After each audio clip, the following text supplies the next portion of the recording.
जय श्री गणेश। नमस्कार, मैं आचार्य संजय द्विवेदी शनि राशि परिवर्तन प्रभाव लेकर आपके सम्मुख उपस्थित हूं। शनिदेव 29 अप्रैल 2022 को अपनी वर्तमान मकर राशि को छोड़कर अपनी मूल त्रिकोण, अपनी सबसे प्रिय राशि कुंभ राशि में प्रवेश करेंगे। यहां पर जैसे ही ये राशि परिवर्तन होगा तो समस्त ग्रहों पर इसका प्रभाव पड़ेगा। अभी तक धनु, मकर और कुंभ पर 7.5 का प्रभाव चल रहा है। 29 अप्रैल से ये प्रभाव परिवर्तित हो जाएगा तथा धनु राशि से 7.5 का प्रभाव समाप्त होगा तथा मीन पर 7.5 का प्रभाव आरंभ हो जाएगा। इसी प्रकार से मिथुन तथा तुला पर जो ढैया का प्रभाव है वो 29 अप्रैल को समाप्त होगा तथा कर्क एवं वृश्चिक राशि पर ढैया का प्रभाव प्रारंभ हो जाएगा। तो इस प्रकार से ये 5 राशियों पर प्रत्यक्ष रूप से तथा अन्य पर अप्रत्यक्ष रूप से अपना प्रभाव डालते हैं। शनि का परिवर्तन एक महत्वपूर्ण परिवर्तन होता, महापरिवर्तन होता, क्योंकि ये किसी भी राशि में 2.5 वर्ष तक गोचर करते हैं। वहां पर ये वक्री अवस्था में भी आते हैं, मार्गी में भी होते हैं। तो इस प्रकार से समस्त ग्रहों पर, समस्त राशियों पर इनका प्रभाव पड़ता ही है। सामान्य जनजीवन पर इनका प्रभाव पड़ता है। तो ये अत्यंत महत्वपूर्ण परिवर्तन हो रहा है। आज मैं धनु राशि पर शनि के राशि परिवर्तन का क्या प्रभाव पड़ने वाला है, क्या लाभ मिलने वाले हैं, क्या धनु राशि को ऊंचाइयां प्राप्त होने वाली, प्रगति मिलने वाली है, धन का क्या लाभ मिलने वाला है, जीवन में उन्नति का मार्ग कैसे प्रशस्त होगा, संपूर्ण लाभ क्या मिलने वाले हैं तथा इनको क्या सावधानियां रखनी चाहिए तथा क्या आगे प्रगति करें उसमें क्या व्यवधान आ सकते हैं, जिनका निवारण किस प्रकार से करें, इसका संपूर्ण विश्लेषण पूर्ण तर्क के साथ मैं करने वाला हूं। धनु राशि गुरुदेव की राशि है। वर्तमान में गुरुदेव का गोचर कुंभ राशि में ही चल रहा है। यह अत्यंत महत्वपूर्ण है। अप्रैल माह में ही गुरुदेव का भी राशि परिवर्तन होगा, जिनका इस राशि पर अत्यंत महत्वपूर्ण प्रभाव पड़ेगा, क्योंकि राशि के स्वामी हैं तथा शनिदेव के साथ समभाव में होते हैं। शनिदेव के साथ वर्तमान में बहुत मैत्री संबंध चल रहा है, तात्कालिक मैत्री भी है। तो ये अत्यंत लाभ देने वाला, धनु राशि को बहुत लाभ कराने वाला, बहुत संपूर्णता देने वाला, जीवन के समस्त प्रसन्नताओं को देने वाला, जीवन के समस्त लाभ को प्रदान करने वाला ये गोचर होने वाला है। धनु राशि में शनिदेव द्वितीय भाव के तथा तृतीय भाव के स्वामी होते हैं, अर्थात धन भाव पराक्रम के स्वामी होते हैं। वर्तमान में शनिदेव का गोचर द्वितीय भाव में ही है, अर्थात धन भाव के स्वामी का धन भाव में ही गोचर है। बहुत बढ़िया है। परंतु यहां पर अभी तक धनु राशि पे 7.5 का प्रभाव चल रहा है। तो कुछ ना कुछ अवरोध, कुछ ना कुछ समस्याएं, कुछ पारिवारिक समस्याएं हैं, कुछ विवाद हो सकता था, कुछ वाणी कठोर हो गई थी, कुछ समस्याएं, कहीं ना कहीं कुछ अवरोध, ये निश्चित रूप से आ रहा है। परंतु धन का लाभ निश्चित रूप से हो रहा है। धन थोड़ा देर में आता है, कुछ रुक के आता है, परंतु धन का लाभ निश्चित रूप से हो रहा है।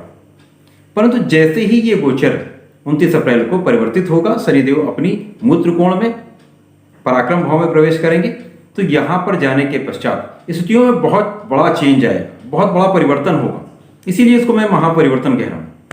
धनु राशि से 7.5 का प्रभाव समाप्त होगा। धनु राशि बहुत प्रसन्न रहने वाली अब राशि है, जीवन के समस्त सुखों को प्राप्त करने वाली राशि होने वाली है, क्योंकि अब धन के स्वामी का अपनी ही राशि मूल त्रिकोण में जाकर विराजमान होना, गोचर करना अत्यंत महत्वपूर्ण रहने वाला है। पराक्रम में जब ये गोचर करेंगे तो पराक्रम को बहुत बढ़ाएंगे, पराक्रम में वृद्धि होगी। अब यहाँ छोटे भाई बहनों का सहयोग पूर्ण रूप से इनके साथ होगा, परिवार का सहयोग पूरा साथ में होगा।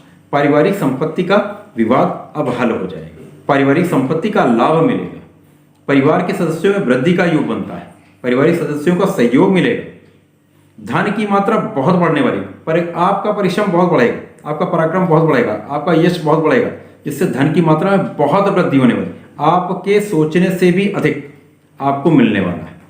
10 गुना 20 गुना ये किसी भी रेशियो में हो सकता है, किसी भी अनुपात में ये हो सकता है। धन का अत्यंत लाभ मिलने वाला है, प्रचुर धन का लाभ मिलेगा।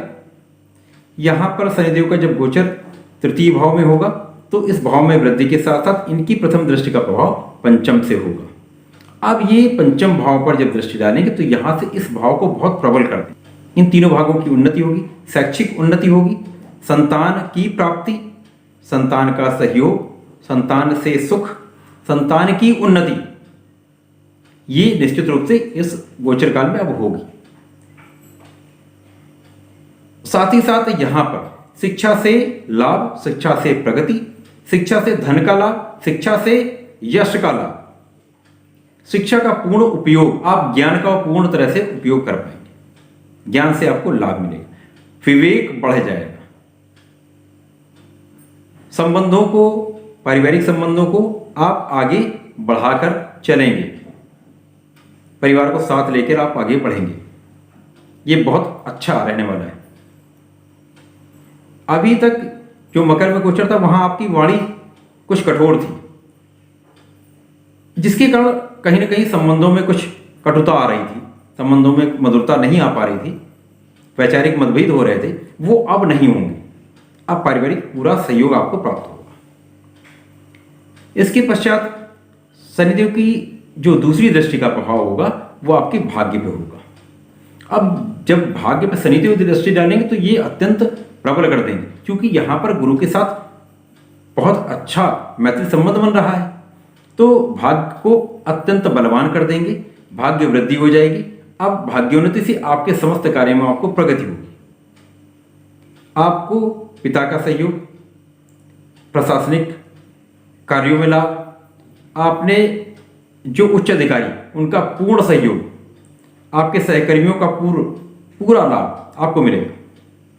भाग्य से आपको धन का लाभ मिलेगा, आपको संतान प्राप्ति का योग बनता है। तो ये गोचर काल बहुत शुभ रहने वाला है।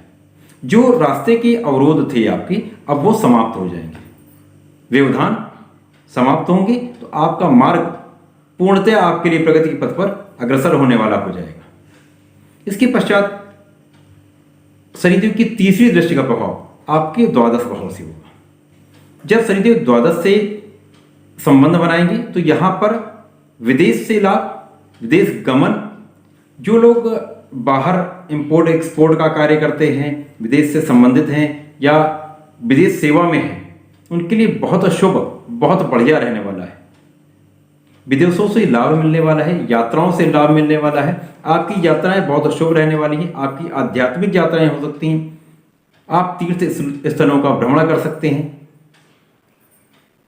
आध्यात्म में आप व्यय करेंगे, सुख साधनों में आपका व्यय होगा। कारण बताता हूं, क्योंकि गुरुदेव वर्तमान में कुंभ राशि में ही है, इसके पश्चात गुरुदेव का गोचर भी अप्रैल माह में सुख भाव में हो जाएगा। अब लग्न का स्वामी जब केंद्र में आकर गोचर करेगा तो वैसे भी भाग्योन्नति होती है। सुख भाव में गोचर करें, सुखों की बहुत वृद्धि कर देंगे। तो यहां पर मां का सुख, परिवार का सुख, वाहन, भूमि, संपत्ति, धन का समस्त प्रकार का लाभ मिलने लगता है। गुरुदेव चूंकि संतान, सुख, संपत्ति, विद्या, बुद्धि, समस्त इनका कार्यकत्व है गुरुदेव के पास, तो ये समस्त प्रकार के लाभ आपको निश्चित रूप से मिलेंगे। उसके पश्चात जब शनिदेव के साथ मैत्री संबंध में होंगे तो यहां पर आपका व्यय जो होगा, आपको अपने सुख साधनों में, अपने ऐश्वर्य में, वैभव में आप व्यय करेंगे, क्योंकि धन का बहुत लाभ होने वाला है। जब धन का बहुत लाभ होता तो अपने आप ऐश्वर्य में वृद्धि होती है। तो नए वाहन का योग, भूमि भवन का योग निश्चित रूप से होगा, निश्चित है, कोई संदेह नहीं। तो यहां पर यह समस्त प्रकार का लाभ मिलने वाला है।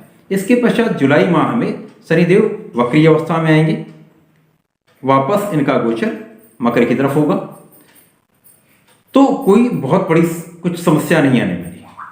यहां पर जब शनिदेव का गोचर मकर की तरफ होगा तो कुछ 7.5 का प्रभाव फिर से धनु राशि पर होगा। कुछ अवरोध कुछ समय के लिए, कुछ छोटा मोटा समस्या आ सकती है। यहां पर जब ये आएंगे तो धन का लाभ होता है, वो होगा, परंतु कुछ छोटे मोटे कार्यों में अवरोध, वाणी कठोर, परिवार का सहयोग ना मिलना, परिवार के साथ सामंजस्य ना बनना, ये समस्याएं हो सकती हैं। तो यहां पर आपको कुछ सावधानी रखनी होगी। बाकी कोई समस्या नहीं। इसके पश्चात शनिदेव का गोचर जनवरी माह में, जनवरी 2023 से मार्गी हो जाए। उसके पश्चात पूर्ण 2 वर्ष का जो कार्यकाल है उसमें समस्त प्रकार की आप जीवन में जो आप अचीव करना चाहते हैं वो इस गोचर काल में आप कर लेंगे। जो आपकी एक इच्छा पूर्ति का समय, वो ये समय रहने वाला है। यहाँ पर आपको संतान की तरफ से सुख मिलने वाला है, संतान से अच्छा समाचार मिलने वाला है, संतान की प्रगति होने वाली है, साथ ही साथ समस्त प्रकार के लाभ आपको प्राप्त होने वाले हैं। सभी प्रकार का सहयोग अब आपको मिलने लगेगा। जो रास्ते के व्यवधान थे वो समाप्त हो जाएंगे। तो यहाँ पर ये गोचर धनुराशि के समस्त प्रकार का लाभ, बहुत प्रचुर धन का लाभ, सुखों में वृद्धि करने वाला गोचर है। धनुराशि के जातकों को नियमित रूप से श्री हरि के शरण में रहना चाहिए, उनकी उपासना करनी चाहिए। ओम नमो भगवते वासुदेवा का यदि जाप करते हैं तथा यदि सूर्यदेव को नियमित जल देते हैं तो किसी प्रकार की कोई भी समस्या आ जाए, आप आराम से, आप बहुत सरलता से उसको पार कर लेंगे और जीवन में बहुत उन्नति करने वाले हैं। प्रिय दर्शकों, मेरा प्रयास सदैव आपको एक विशिष्ट विषय वस्तु प्रदान करने का होता है, जिसमें आपका सहयोग निश्चित रूप से मेरे लिए बहुत अमूल्य है। अतः अपना सहयोग प्रदान करने के लिए अधिक से अधिक संख्या में चैनल को सब्सक्राइब कर लें, जिससे अधिकतम लोगों तक ये लाभ पहुंच सके। बहुत सारे लोगों तक ये लाभ पहुंचेगा तो बहुत सारे लोगों को इस प्रकार का लाभ मिल सकेगा। तो कृपया शेयर करें, लाइक करें, अधिकतम सहयोग प्रदान करें। धन्यवाद, नमस्कार।